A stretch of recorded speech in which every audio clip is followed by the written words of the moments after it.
selamat siang, selamat sore dan semuanya. Kali ini hadir kembali di podcast channel Official Visit yang kedua. Jadi di sini sudah hadir beberapa narasumber yang sangat menarik sekali. Kita akan membicarakan perihal Kampus Merdeka. Kemudian teman-teman, ada dari Bapak Denny selaku Wakil Rektor Bidang Akademik. Kemudian ada Bapak Surokim selaku Bapak Dekan dari Fakultas Ilmu Sosial dan Ilmu Budaya. Kemudian ada Bapak Holil selaku Ketua Lab Fakultas. Oke. Mengenai Kampus Merdeka, ini merupakan tantangan baru bagi seluruh universitas. Jadi ada perubahan kurikulum, kemudian perubahan perjalanan dunia kampus yang semula memang tidak pernah terpikirkan oleh kita sebelumnya. Nah, di Kampus Merdeka ini bagaimana sih tantangannya? Bagaimana kita menghadapinya? Oke, selanjutnya saya ingin bertanya kepada Bapak Surokim mengenai perihal Kampus Merdeka. Sekarang kan sudah mencuat Pak berita-berita mengenai bagaimana sih kampus harus menghadapi tantangan-tantangan dari Kampus Merdeka ini. Ya. Jadi pertama, sepanjang itu hal yang positif, memang layak disambut. Dan kepentingan institusi pendidikan untuk mendekatkan diri dengan stakeholder, mendekatkan diri dengan user, itu memang harus semakin didekatkan. Karena bagaimanapun juga kampus ini kan tidak boleh kemudian sekedar memproduksi tanpa kemudian menghitung tanggung jawab dia. Kira-kira lulusan ini nanti itu bisa terserap oleh dunia kerja atau tidak? Karena memang faktanya cukup banyak ya lulusan-lulusan perguruan tinggi yang kemudian dalam tanda kutip oleh dunia kerja termasuk stakeholder dan user itu dianggap kurang kompeten. Nah, kampus harus mencoba untuk mendekatkan itu melalui apa? Ya, kebutuhan, situasi mutakhir yang dirasakan, sepertinya konsep kolaborasi dan kerjasama itu kan kemudian yang muncul utama, sehingga kemudian bagaimana kampus memberi bekal kepada mahasiswa itu tidak hanya di kampus, tapi juga di stakeholder, user, pengguna, yang kira-kira kemudian mahasiswa punya keleluasaan untuk meningkatkan kompetensinya. Di samping pengetahuan soft skill dari kampus, dia juga bisa mengetahui dunia kerja user itu secara lebih dekat. Pada intinya kita tidak ada masalah, saya pikir itu sudah menjadi kebutuhan. Tinggal sekarang kita mensinkronkan, karena bagaimanapun kampus itu kan punya sistem kurikulum, dan kurikulum ini kemudian harus di set up ulang untuk mengakomodir kepentingan tambahan yang dimaksud dalam bahasa bebas tadi. Kira-kira 40 SKS itu nanti teknisnya seperti apa? Ya. Tapi intinya saya setuju, apalagi saya merasa memang Fakultas Ilmu Sosial dan Budaya itu kan memang secara link profesi itu kan relatif lebih bebas kan ya. Enggak. Secara Kemudian praktek kalau dokter, pendidikan dokter dia dokter, pendidikan apoteker dia jadi apoteker. Kalau FISIP ini kan relatif lebih bebas. Nah, cuman kebebasan itu tentu harus dibingkai dalam kompetensi apa yang kira-kira masih dibutuhkan di masyarakat, sehingga lulusan-lulusan ini itu punya daya saing dan daya tawar yang tinggi. Dan saya setuju itu terkait dengan bagaimana mempertajam itu, karena tentu berbeda ya. Kalau vokasi lebih oke lah, lebih soft skillnya lebih tekanannya lebih banyak. Tapi kalau pendidikan S1 yang akademik ini, jadi memang harus diberikan penekanan juga, redesain ulang juga, apakah pengetahuan yang sifatnya teoritis tadi itu bisa dikomplementari lah bahasa saya itu dengan pengetahuan yang sifatnya kompetensi praktis. Dengan demikian ketika kemudian lulusan ini ke masyarakat dia betul-betul sudah match ya, link and match-nya itu sudah ada. Ya begitu sih gambaran saya, sehingga kalau seperti jurusan sosiologi, komunikasi, kalau psikologi mungkin relatif lebih bisa ini ya, karena kan dia ada profesi psikolog ya. Sastra Inggris gitu ya relatif lebih bebas, dan tentu saja kebebasan ini ya akan menjadi nilai plus kalau kemudian desain yang 40 SKS tadi itu betul-betul memang sesuai dengan apa yang menjadi kekurangan selama ini dalam diri mahasiswa khususnya di FISIP. Jadi bayangannya begitu, sehingga nanti kalau saya sih menjawab kampus merdeka itu ya solutif. Jadi yang semula mungkin hanya sarjana saja, dia punya daya kritis analitis, tapi dia ini ada kompetensi teknis yang solutif terhadap permasalahan apa yang ada di masyarakat, sehingga kemudian ketika dia menjadi sarjana, dia sudah tahu apa yang dia lakukan secara praktikal. Oke. Terima kasih Bapak. Kemudian tanggapan dari selaku bidang akademik dari Universitas Trunojoyo Madura nih ya Pak. Setelah kita mengetahui bahwa kampus Merdeka ini memberikan peluang bagi mahasiswa yang tidak hanya mempelajari dunia kampus secara teoritik saja, namun nanti ada implementasinya. Kira-kira Universitas Trunojoyo Madura sudah siap atau belum Pak seperti itu? Jadi begini, persoalannya bukan siap atau tidak siap, namun saya memberikan komentar ya dalam dua tataran. Yang satu berkaitan dengan kebijakan pemerintah itu dan juga apa yang akan dilakukan oleh FISIP. Jadi begini, yang namanya kampus Merdeka Belajar itu sejatinya secara genuine itu pimpinan perguruan tinggi se-Indonesia itu sudah menggagas itu. Cuman memang tidak diberikan nama kampus Merdeka Belajar.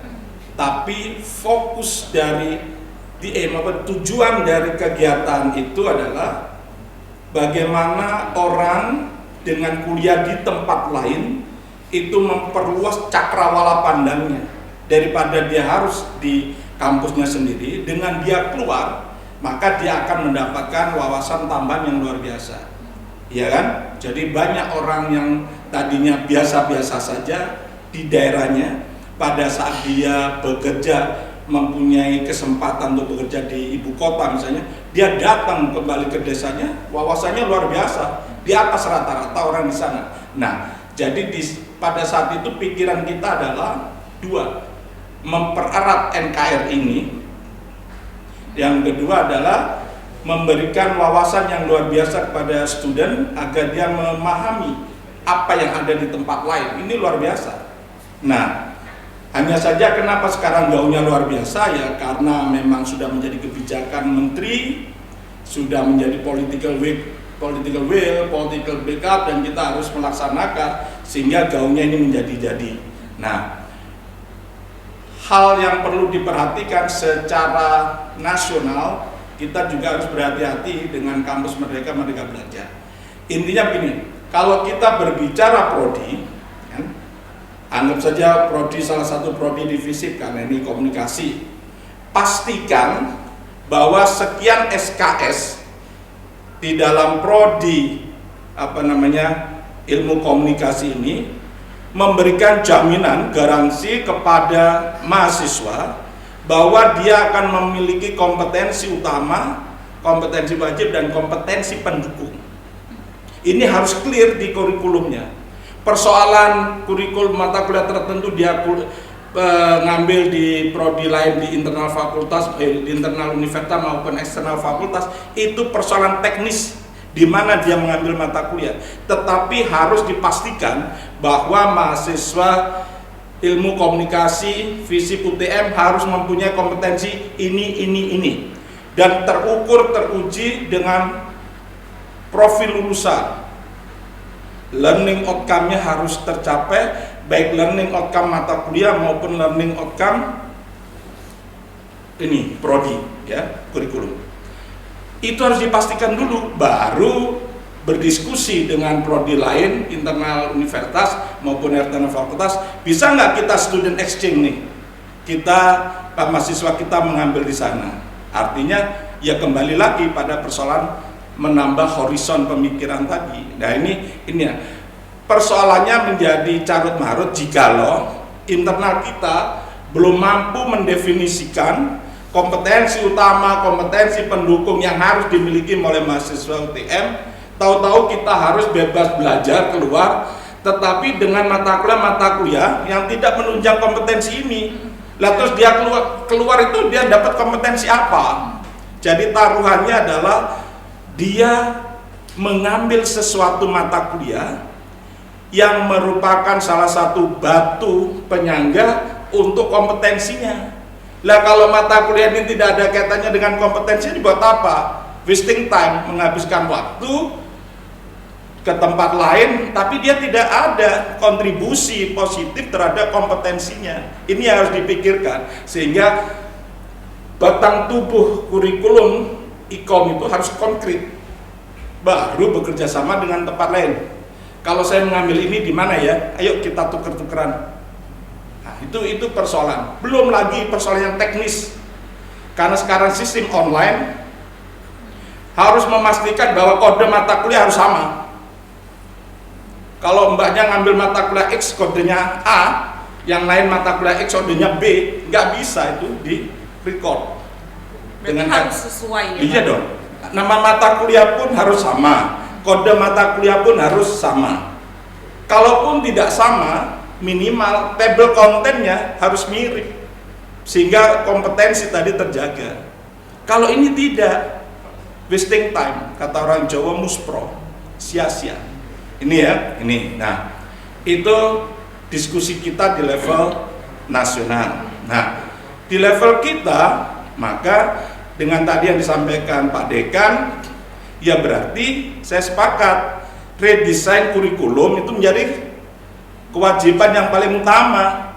Mendesain kurikulum sehingga dengan kurikulum itu yang sekian 3 semester itu bisa di luar kampus, dan di luar kampusnya tadi harus sudah mulai memikirkan hal-hal yang similar. Jadi jangan tingkat disparitasnya sangat tinggi. Kenapa? Karena memang buku panduan kan belum tuntas ke kita ya, sehingga kita berpikir. Tapi kalau kita sudah menuntaskan kurikulum itu secara definitif, aman kita. Yang kita inginkan apa dengan IKOM misalnya?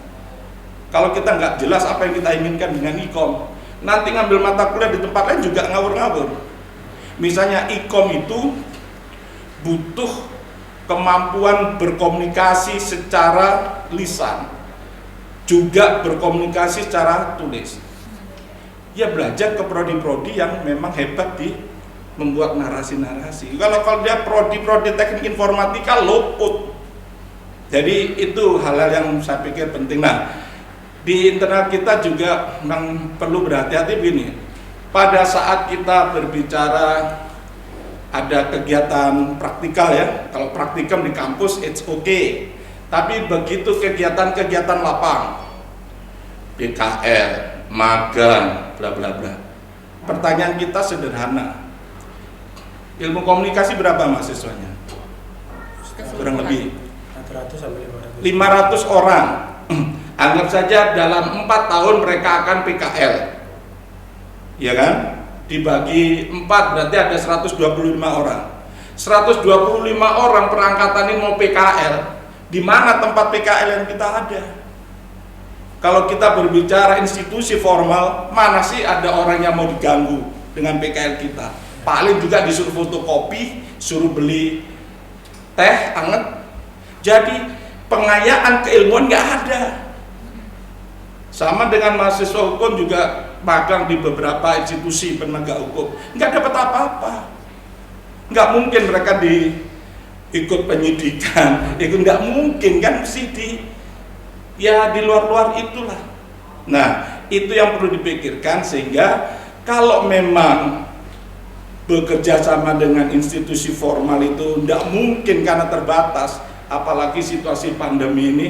Mana sih ada institusi formal yang tegak selain ASN? Yang lain kan sudah pada gulung tikar. Lion sudah berapa ribu orang yang hebat begitu. Nah, artinya Berarti IKOM memikirkan bahwa PKL-nya tidak harus bekerja sama dengan institusi resmi karena tidak cukup jumlahnya. Itu IKOM UTM yang 125, lah IKOM UNER, IKOM Unitomo berapa ribu menyerbu di suatu tempat. Bisa jadi satu tempat itu orangnya enek, setiap hari ketemu orang magang. Nah, berarti magang kita, kalau saya sarankan ke FISIP itu ya social problem solving, penyelesaian kasus-kasus masyarakat dengan ilmu komunikasi. Misalnya ada suatu kasus di mana masyarakat perlu membela dirinya, tetapi untuk menuangkan, mengartikulasikan gagasan dan pendapatnya itu tidak mampu membuat narasi yang baik, IKOM masuk konkret. Berapa jumlahnya masyarakat? Wah, ribuan. Jumlah komunitas itu sangat banyak. Misalnya ada komunitas tertentu merasa terzolimi, praktek di sana. Oh dahsyat, dapat banyak. Ilmunya teraplikasi, mendapatkan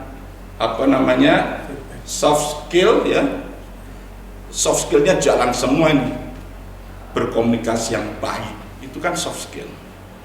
Bersemangat menyelesaikan masalah, itu kan juga soft skill. Dahsyat di sana, konkret, daripada harus magang di stasiun televisi. Ada berapa sih stasiun televisi di Indonesia? Nggak nutut, diserbu orang UTM aja udah penuh. Sehingga perlu dipikirkan di dalam, kalau persoalan pengayaan teoritis, saya pikir mampu ya kita dengan dibantu daring ya, dengan LMS yang semakin lama semakin oke. Tetapi begitu kita memikirkan yang 3 semester kurang lebih 40 SKS keluar kampus itu loh, baik untuk mata kuliah maupun untuk kegiatan PKL, itu harus kita pikirkan secara serius karena ada banyak handicap. Kalau enggak, kesannya nanti kita datang ke kampus lain hanya bersenang-senang, nggak dapat apa-apa kalau tidak terarah. Nah, artinya begini, komentar saya pada nasional maupun level kita, bahwa kampus Merdeka Belajar itu, kalau orang Belanda ngomong itu begini, gebonden vrijheid. Jadi kebebasan yang terikat. Silakan saudara melancong ke sana kemari. Diikat oleh apa? Diikat oleh kompetensi yang harus saudara dapatkan di kurikulum prodi yang bersangkutan. Kalau ini bukan sebagai pengikat, lalu di sana belajar apa? Nanti orang bebas-bebas. Iya. Jadi nanti Sebenarnya orang itu juga hukum menjadi perbincangan mahasiswa, karena dari mahasiswa sendiri itu merasa kebingungan ketika isunya bahwa kampus Merdeka setelah semester 5 nantinya mahasiswa akan dibiarkan untuk memilih prodi lain, boleh mengikuti, Kalau boleh mengikuti yang lain. bukan boleh, itu artinya tetap di dalam acuan kurikulum.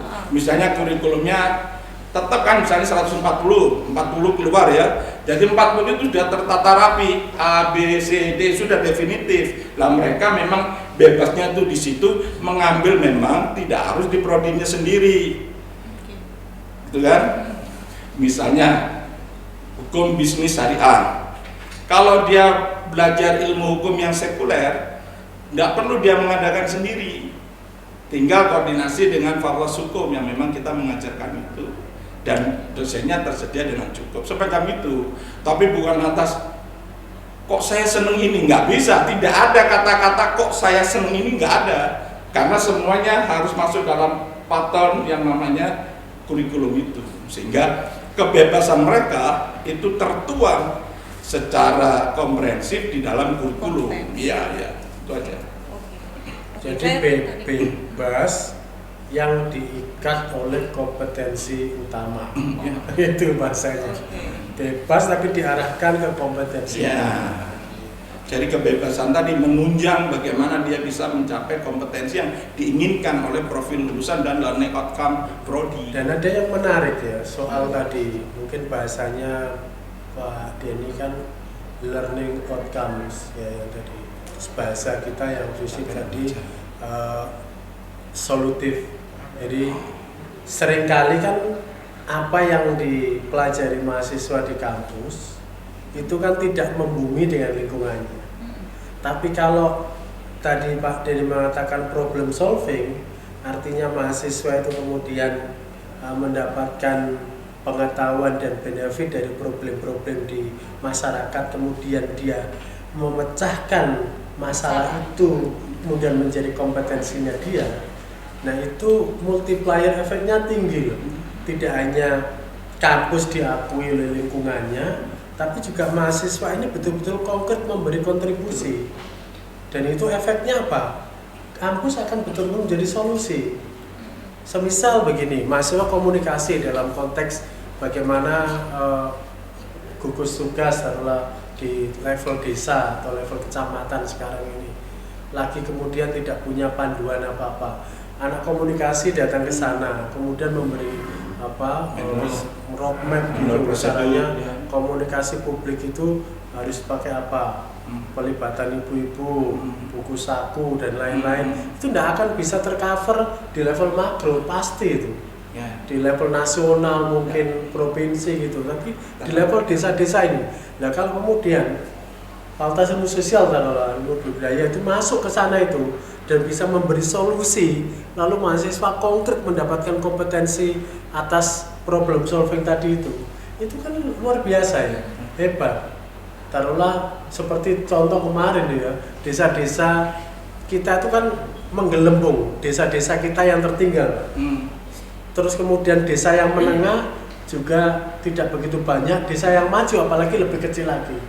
Nah, kemudian diintervensi oleh kampus, dibuatkan profil-profil, kemudian komunikasi publiknya bagus. Ternyata ini bisa menggeret daerah tertinggal menjadi daerah menengah.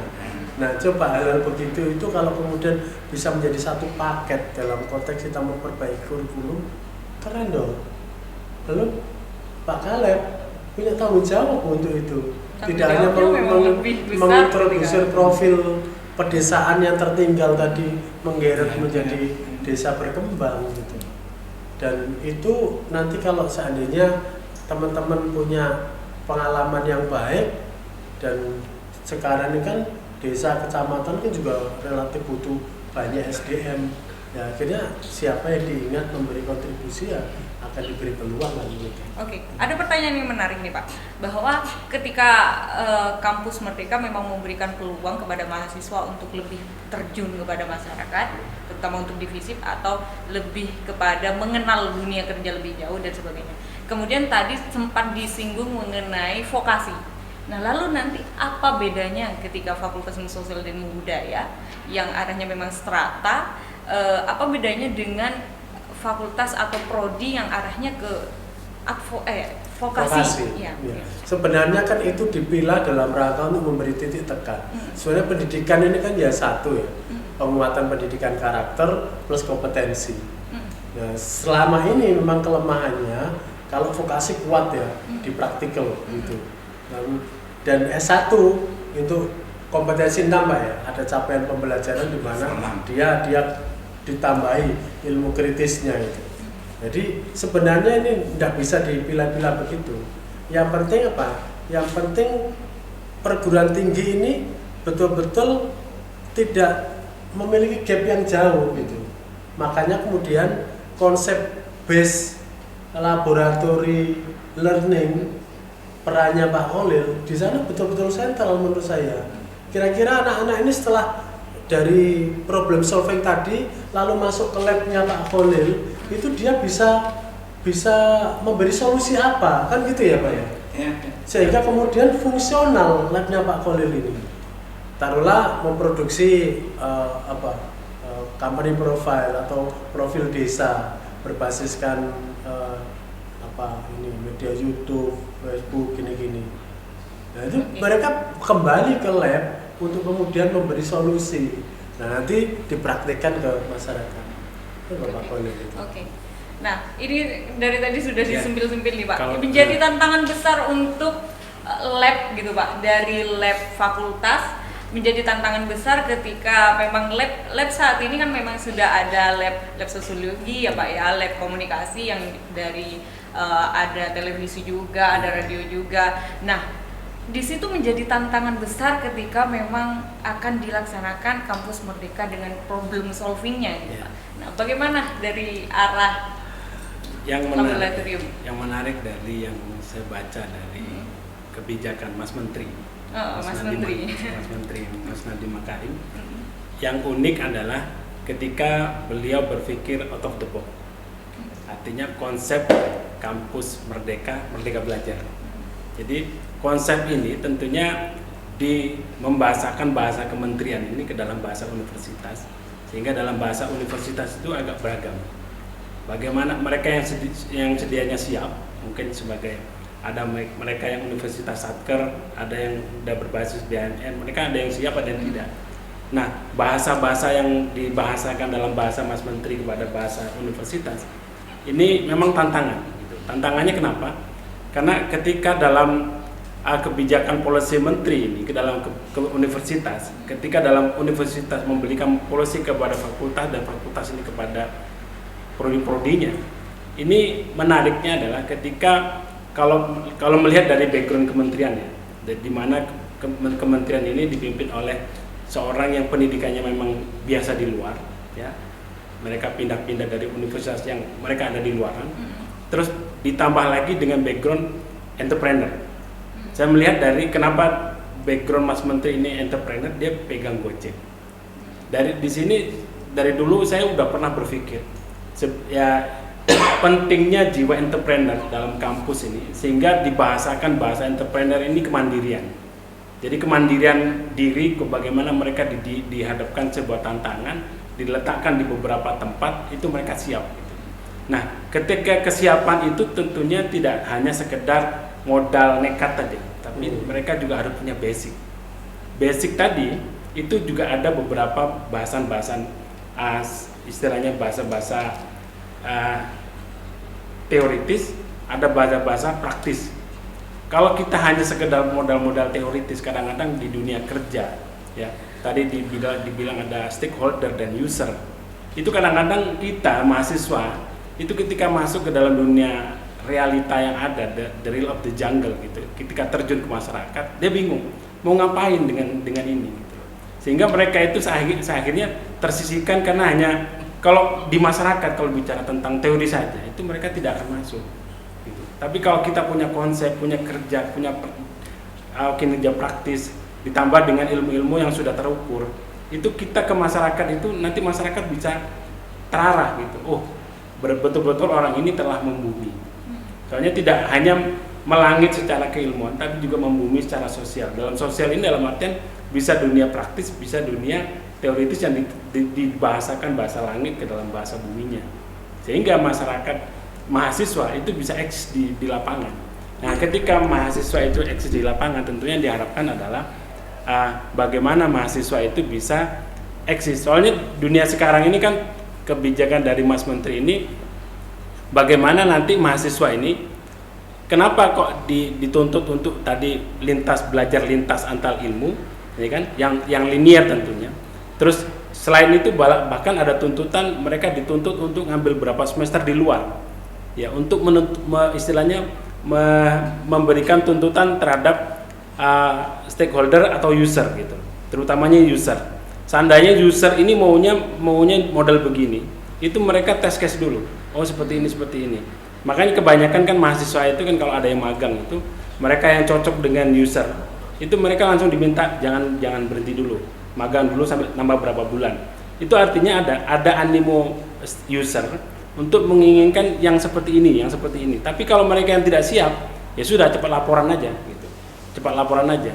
Ini ada beberapa yang kita hadapi. Jadi tantangan lab di sini tentunya bagaimana membahasakan bahasa dari kementerian ke universitas. Dari kita sudah harus bisa membaca, policy saya harus bagaimana. Soalnya gini, tantangan saya adalah terutama yang di lab ya. Di lab ini ada bukan hanya sekedar lab yang di kami itu kan, di FISIP itu kan ada prodi sasing, sosiologi, komunikasi, dan psikologi.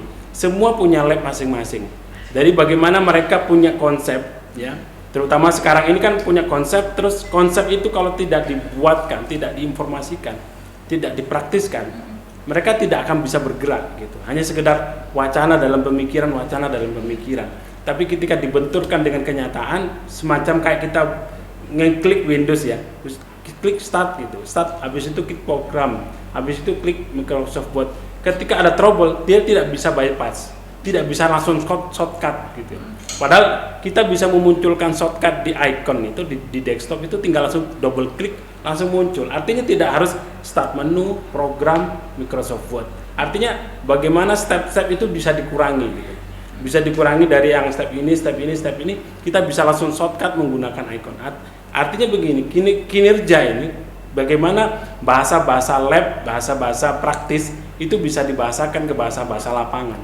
Sehingga masyarakat di lapangan itu siap gitu loh. Oh, saya punya konsep demikian. Kadang-kadang saya bercerita, kalau seandainya ada mahasiswa gitu yang merengek-rengek minta kerjaan begini-begini, saya berpikir ini mereka yang kurang bisa membaca gitu.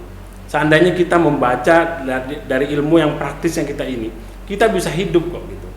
Mudah, bahkan kita buat tawaran program keluar itu ke program keluar itu bisa kita free gitu. Dalam artian free itu kita misalnya ada institusi, kita menawarkan program, saya menawarkan kegiatan praktis, misalnya praktis apa, tentang pelatihan apa yang dibutuhkan institusi tersebut, mereka siap. Yang penting kita nggak minta ongkos misalnya, ya itu dunia praktisnya ya. Itu dalam dunia bagaimana di bahasa ilmu dalam bahasa praktis. Nah, kita menaruh istilahnya gen-gen di situ, sehingga mereka ada kader keilmuan yang bisa dimanfaatkan oleh masyarakat luas. Itu baru bicara tentang konsep ilmunya. Apalagi kalau bicara tentang masalah konsep praktisnya, pengalaman kami bahkan di dalam negeri bahkan di luar negeri, ternyata kita menjumpai beberapa orang itu kita bisa eksis gitu. Tinggal kita memandang bagaimana what view kita untuk kita mau mengambil dari segmen mana gitu. Kalau misalnya segmen yang besar kita nggak cukup, ya kita ambil segmen yang kecil gitu. Tapi segmen kecil ini kita bisa survive gitu. Kita bisa menjaga, apalagi sekarang kan dunia informasi, ya kita tinggal kemas dari yang kecil ini ke dalam publik yang lebih luas. Akhirnya yang kecil ini bisa kebaca luas gitu. Jadi yang kecil yang asalnya tidak dikenal menjadi terkenal gara-gara publik yang begitu luas, terutama yang menggunakan media-media sosial. Oke. Gitu. Mungkin ada konsep khusus nggak Pak yang sempat terpikirkan yang akan dilaksanakan oleh lab fakultas menghadapi kampus Merdeka ini?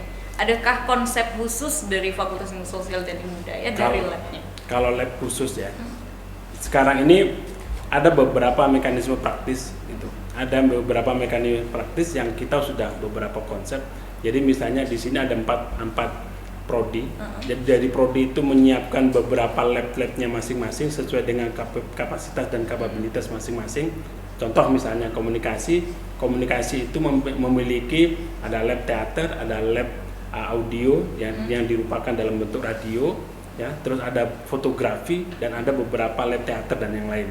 Saya rasa juga demikian dengan psikologi, dengan sasing yang punya lab fonetik, ya. Psikologi juga mungkin punya lab yang istilahnya untuk konseling dan sebagainya. Itu kita bina dulu. Nah, untuk konsep sekarang karena dalam posisi pandemi Covid, kita berharap bagaimana lab-lab ini membuat konsep dalam bentuk tutorial. Soalnya kan kita tidak bisa berhadapan dengan mahasiswa langsung. Kita buat tutorial, kita memperkaya tutorial itu dengan cara merekodnya mereka. Jadi harapan rekodan ini tetap tersimpan. Ibaratnya kalau dalam bahasa narasi itu dalam bentuk teks jurnal dan sebagainya. Tapi dalam bentuk audiovisual itu kita simpan dalam bentuk media sosial, bisa melalui Facebook, YouTube dan sebagainya. Justru ilmu kita itu akan tersimpan di situ dan akan menyebar ke masyarakat luas. Sekarang narasi mereka itu adalah narasi audiovisual. Jadi narasi teks itu sekarang tetap dibaca, cuman masyarakat sudah mau ambil ringannya, tidak mau baca. Kalau dengarkan atau melihat itu paling mudah dibanding orang suruh disodorkan buku gitu. Kalau disodorkan buku atau jurnal, apalagi dengar jurnal, mereka udah pikir wah berat sekali gitu. Tapi kalau sudah disodorkan audiovisual, tinggal lihat, apalagi link-linknya itu mudah, itu akan enak didengar gitu. Itu tuntutan ke depan. Jadi melihat dari konsep yang demikian, terus kebutuhan masyarakat yang demikian, terus kita harus masuk menjawab keduanya ini. bagaimana masyarakat bisa terjawab dengan menggunakan media-media yang lagi booming ini. Nah, bagaimana kita mengisi konsep itu? Nah, dari konsep itu tentunya kita harus bersinergi tentunya. Tidak mungkin Caleb ini berdiri sendiri gitu. Tentunya ada beberapa orang yang punya misi kemanfaatan. Jangan misi profit fasilitas dulu. Mungkin ya Pak. Ya, kalau Nanti Pak terus Dekan. terang ya, kalau bicara tentang difusi inovasi, kalau bicara tentang perangkat, mungkin bisa kita beli. Tapi sumber daya manusia itu yang terpenting. Oke. Kalau sumber daya manusianya ini tidak eksis, hanya perangkat aja dia diam. Jadi tidak hanya barang itu yang akan rapi dan sebagainya tidak akan rusak kalau misalnya mereka tidak apa-apa. Tapi kan apa manfaatnya gitu dibeli itu, sedangkan media itu dibeli ya untuk digunakan. Oke. Nah, nilai kemanfaatannya apa? Nah, itu baru tuntutan kita sebagai Caleb, bagaimana membuat kader-kader yang nanti siap ke masyarakat. Nah, harapannya itu di situ. Jadi selain dari konsep kadernya itu sudah ada, konseptual yang dibentuk dalam bentuk audiovisual, ya saya rasa mungkin dari beberapa prodi-prodi yang lain juga akan sama. Berharapnya juga akan di model audiovisual, harapannya begitu. Oke. Tadi Pak Dekan ada katanya dari Caleb juga harus ada sinergi ke bawahnya dan juga ke atasnya. Nah, siapkah fasilitas nanti Pak? Saya simpel aja. Oke. Yang penting laboratorium yang dimiliki oleh fakultas itu ramai. Jadi bisa menahan mahasiswa supaya tidak dari kelas langsung pulang. Jadi usahakan dari kelas lalu kemudian ke laboratorium dan sesuai dengan jadwal ya di sana itu, mungkin sampai jam 4 sampai jam 5 biar ramai begitu. Masalah fasilitas tentu ya on progress ya, tidak semua kemudian bisa sophisticated gitu, bisa lengkap gitu. Tapi saya merasa bahwa mahasiswa perlu ditahan di dalam laboratorium, lalu kemudian nanti ada penghargaan terkait dengan tugas kekaryaan, proyek-proyek yang kira-kira itu bisa solutif memperkuat kompetensi tadi, sehingga nanti karakter oke, kompetensi oke. Sebenarnya fisip clear kok kompetensi itu, jadi dia memiliki basis sesuai dengan kompetensi prodi ditambah dengan kompetensi ICT, sehingga kemudian kita kemarin merumuskan dari 4 prodi ini nanti diharapkan bisa menjadi social entrepreneur yang tangguh. Jadi itu kesimpulannya, social entrepreneur yang tangguh. Tangguhnya itu karakter, social entrepreneurnya itu kompetensi. Di mana itu? Di laboratorium. Masuk ke laboratorium, bikin proyek solusi masyarakat. Boleh gini Pak, di mahasiswa itu ada beberapa lembaga, istilahnya lab ini kan sebenarnya praktis ya. Kalau melihat dari tuntutan kerja itu memang harus ada semacam kayak pengakuan. Jadi sertifikasi buat mereka yang memiliki kemampuan. Soalnya gini, di dunia luar itu ternyata mereka itu meskipun kita itu punya kemampuan yang handal misalnya, ya, baik itu fotografi, ada polisinya. Tapi kalau ini masalah ini di kasus di luar terjadi. Ketika ada orang yang profesional di Indonesia, kemampuannya mahir, ketika mereka ke Singapura, itu mereka ditanya tidak ada sertifikasinya, akhirnya menjadi asisten dari mereka.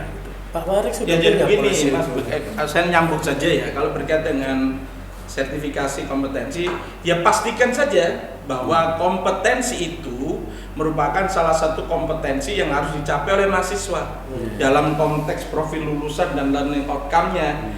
Nah, sehingga kalau itu sudah, ya pastikan saja apakah fakultas sudah mengajukan itu ke lembaga provinsi kita bahwa itu merupakan skema kompetensi yang hendak diajukan ke BNSP. Dicek dulu, kalau itu nggak ada, ya nggak bisa kita langsung suddenly tahu-tahu ada. Tapi persoalan pelatihan semacam itu pasti bisa. Tetapi kalau memang itu merupakan salah satu skema kompetensi yang dipikirkan pas untuk mahasiswa, ya sudah, itu masuk dalam skema kompetensi. Dan akhirnya kalau dia skema kompetensi, akhirnya pasti ada uji kompetensi. Tapi berkaitan dengan kompetensi harus berhati-hati. Saya mengingatkan satu hal penting, kalau itu sudah menjadi kompetensi mahasiswa yang harus dia dapat, maka harus dipastikan fakultas melalui labnya harus memberikan pelatihan yang lebih dari cukup supaya mereka mempunyai kompetensi itu. Ibaratnya begini, dia harus jadi supir. Persoalan mendapatkan SIM, ya kan, itu kan sertifikat kompetensi, itu urusan lain. Tetapi untuk dia bisa nyetir, itu urusan fakultas dan lab. Kalau lab tidak mengajari dia nyetir yang baik, ya akhirnya nobro-nobro. Jadi lab itu diramaikan dengan keterampilan untuk kesana. Nyambung, kalau ingin lab itu rame, maka buat kegiatan-kegiatan yang mendesain kompetensi mahasiswa dicetak di lab-lab itu. Karena memang wawasan saya sebagai wakil rektor 1 memang pembelajaran apapun sebelum ada pandemi COVID ataupun pas menteri, saya sudah 5 tahun yang lalu udah ngomong lab based learning itu salah satu jawaban UTM untuk menyelesaikan itu. Artinya seluruh fungsionalisasi lab harus terjaga. Ya, mumpung di sini Pak, jadi sekalian mau tanya juga. Kalau enggak, itu enggak nyambung. Jadi misalnya gini, dari biasanya kan kalau ada namanya BNSP, lembaga bagian sertifikasi profesi. Nah, tapi BNSP ini mengeluarkan sertifikasi itu kan di luar ijazah. Artinya mereka mengeluarkan ijazah, sedangkan BNSP ini kan tidak murah. Nah, kalau seandainya penyelenggara, misalnya kayak mahasiswa, kayak misalnya kami sudah latih mereka, misalnya tentang kemampuan keahlian di bidang multimedia. Berarti saya harus menyiapkan. Nah, sekarang permasalahannya adalah ketika di tingkat universitas BNSP yang berkaitan dengan masalah multimedia ini ada atau tidak skemanya ada. Nah, kalau misalnya skema itu soalnya kan biar sinergi antara pusat dengan grassroots. Tapi harus hati-hati. Jadi gini, multimedia kan nama umum ya. Kompetensi yang dikembangkan oleh sistem informasi maupun teknik informatika, kompetensi yang seperti apa? Jangan-jangan luput.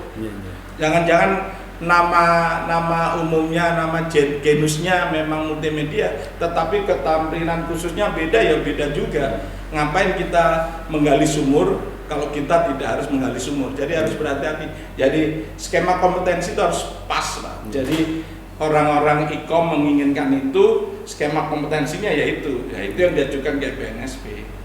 Nah, kalau begitu BNSP mengatakan kita boleh melakukan pelatihan, kan berapa banyak orang UTM kan sudah saya ikutkan pelatihan asesor kan, ratusan orang. Harapannya nanti mahasiswa itu juga selain ijazah ada sertifikasi. Memang. Jadi kalau itu sudah cerita 3 tahun yang lalu, jadi mahasiswa itu mempunyai 2 hak.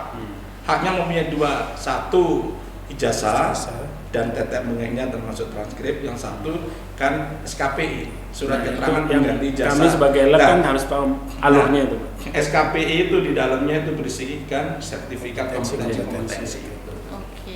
Berarti ada kejelasan untuk. Ya, jadi karena dengan ijazah saja orang tidak bisa diduga dia mempunyai kemampuan apa.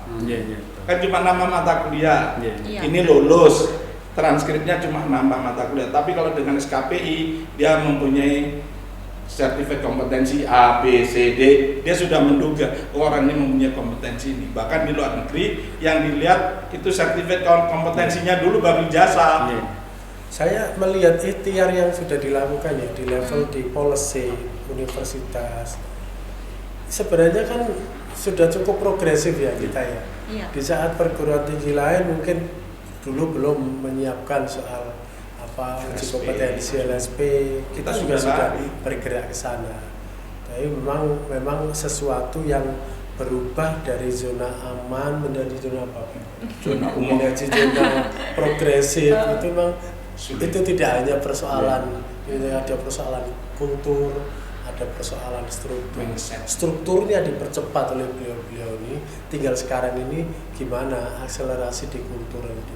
Karena berubah dari sesuatu yang biasa dan nyaman untuk melompat itu tidak semua orang mau. Kan itu problemnya kan. Nah, kalau kemudian sekarang mahasiswa sudah tahu roadmap seperti itu, mestinya ya harusnya disambut dengan sukaria dan ceria ya, bahwa mereka tidak boleh dari kelas langsung ke kos-kosan. mereka harus ke lab. Tidak menjadi mahasiswa yang kupu-kupu ya Pak. Ke lab Kuliah itu, pulang. kupu-kupu itu namanya. Iya. Ke lab itu apa? Dalam rangka untuk menyiapkan kompetensi. Ya. Itu Yang tadi. menarik ini Pak, ini pengalaman dari lab yang ada. Jadi ketika multimedia ini berdiri, ini sepi. Saya baca kenapa kok sepi.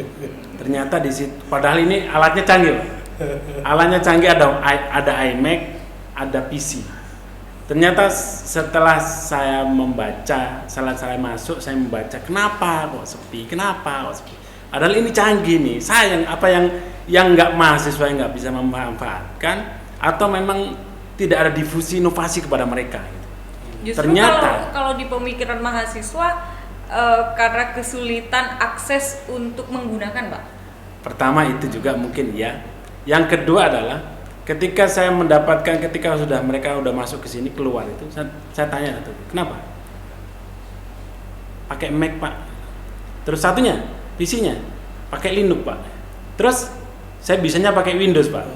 Matang sudah. Okay. Artinya mentok di situ.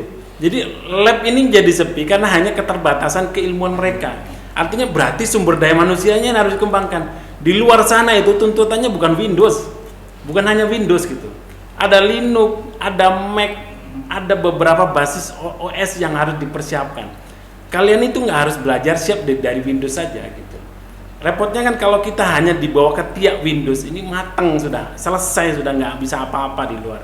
Sedangkan mereka itu kan kalau bicara tentang OS-nya Ya berarti kalau keluh kesah mahasiswa seperti itu, maka harus dipastikan teknisi yang dipasang oleh lab ini harus paham beberapa makanya operating system tadi. makanya kami Jangan-jangan nanti yang dipasang di sini tahunya juga cuma Windows, jadi masalah. Saya kira mungkin untuk yang pertama kali dilakukan adalah keterbukaan akses. Jadi semisal mahasiswa ingin menggunakan multimedia itu tidak sulit gitu Pak. Kemudian setelah itu mahasiswa diperbolehkan untuk belajar bersama. Jadi gini, kalau konsep lab yang sekarang, kalau itu konsep itu tidak bisa bebas-bebas. Oke. Kenapa bebas-bebasnya? Nanti orang rebutan, diatur. Nah, konsepnya adalah aturable. Yang penting dapat diatur, semua nyaman. Sebab kalau bebas begitu saja, saya yakin hanya kelompok tertentu yang memegang kunci yang mau masuk terus. Okay. Sebenarnya gini Pak, kalau sebenarnya kalau di lab ini sebenarnya sudah aturable ya. Ya. Mereka sudah ada schedule-nya.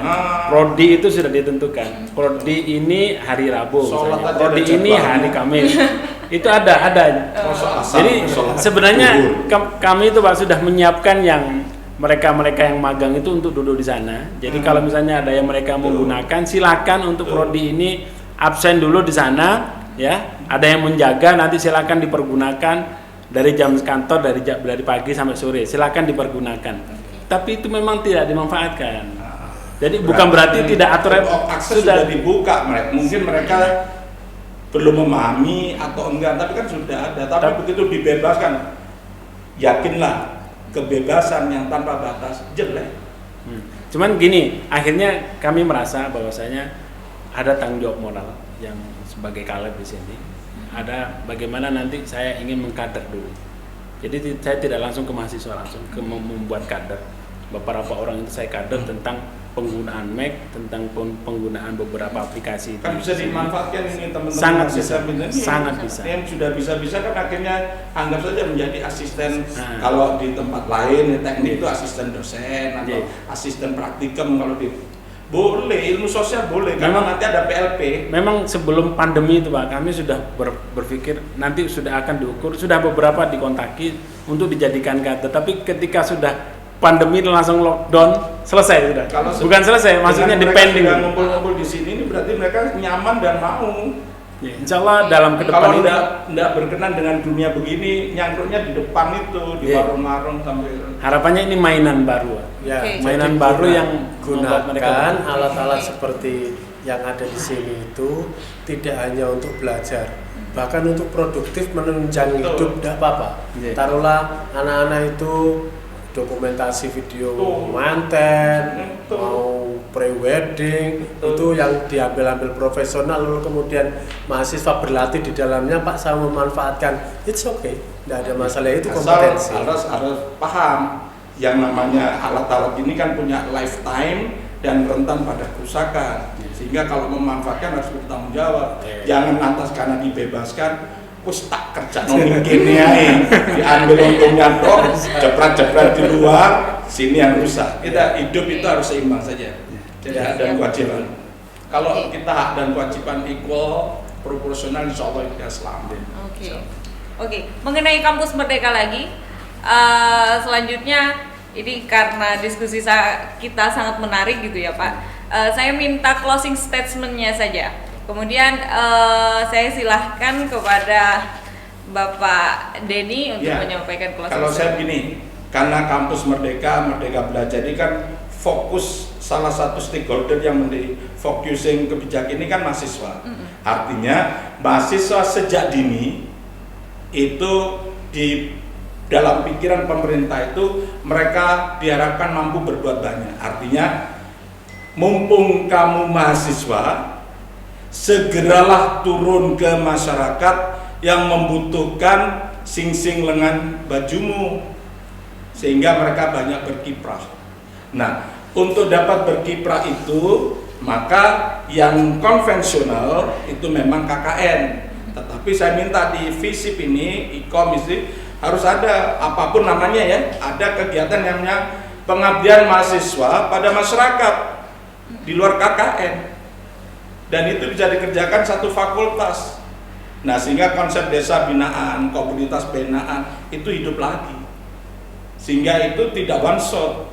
Artinya, ada masalah, yang masalah ini kira-kira selesai 4 tahun nih. Sehingga gelombang pertama menyelesaikan persoalan tahun pertama, dia akhirnya selesai, dia berkehidupan untuk kehidupan sosial yang lain, diikutin yang lain. Tuntas ini 4 tahun. Jadi fokus. Nah, kalau KKN kan memang gabungan seuniversitas untuk menyelesaikan. Nah, nanti juga yang namanya KKN juga saya arahkan ke arah desa-desa binaan, sehingga dia terukur gitu ya, terarah dan terukur capaiannya, sehingga kedepannya desa-desa ini bisa mandiri sesederhana apapun. Nah, ini sangat penting karena memang yang diinginkan untuk segera berdharma bakti itu mahasiswa, dan mahasiswa itu kan fenomena yang cukup romantis dan seksi gitu. Kalau dia terjun ke masyarakat itu lebih mudah menerima daripada dosen-dosennya. Jadi kita tahu persis siapa itu, mahasiswa ini. Kalau itu dosen, waduh, karena ngomong dosen didektif dengan tua-tua tidak menarik gitu. Kalau mahasiswa kan ganteng-ganteng, cantik-cantik, itu kan mindsetnya seperti, sehingga itu harus didorong. Sehingga memang saya nanti pada saat satu diskusi dengan para wakil dekan 1, saya akan menekankan buat saja yang nomenklaturnya apa saja, tapi intinya pengabdian mahasiswa pada masyarakat. Nah, saudara dengan ilmu komunikasi membantu mereka meneriakkan suara keadilannya dengan ilmu saudara. Itu sudah lebih dari cukup, sudah. Saya pikir itu.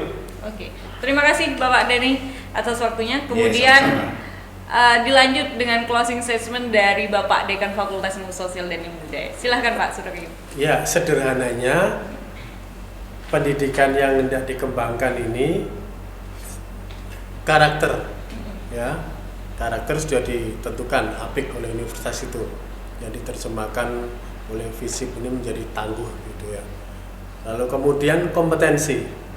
Nah, ada kompetensi utama yang dikembangkan oleh masing-masing prodi. Lalu lab fakultas itu menjadi ajang pengayaan pelatihan untuk mendapatkan sertifikat kompetensi pendukung tadi itu. Jadi memang akan di-match-kan begitu. Sehingga nanti outputnya keluar, mahasiswa kompeten sesuai dengan capaian profil prodinya masing-masing, dikuati oleh latihan-latihan di dalam lab tadi, syukur-syukur nanti ikutkan sertifikasi di BNSP dengan biaya yang terjangkau oleh mahasiswa. Kan kita udah punya LSP itu, sehingga kemudian nanti bisa komplement. Sehingga ketika kemudian anak FISIP menjadi sarjana, baik itu sarjana komunikasi, sarjana sastra maupun sarjana psikologi, dia sudah memiliki kompetensi tadi itu.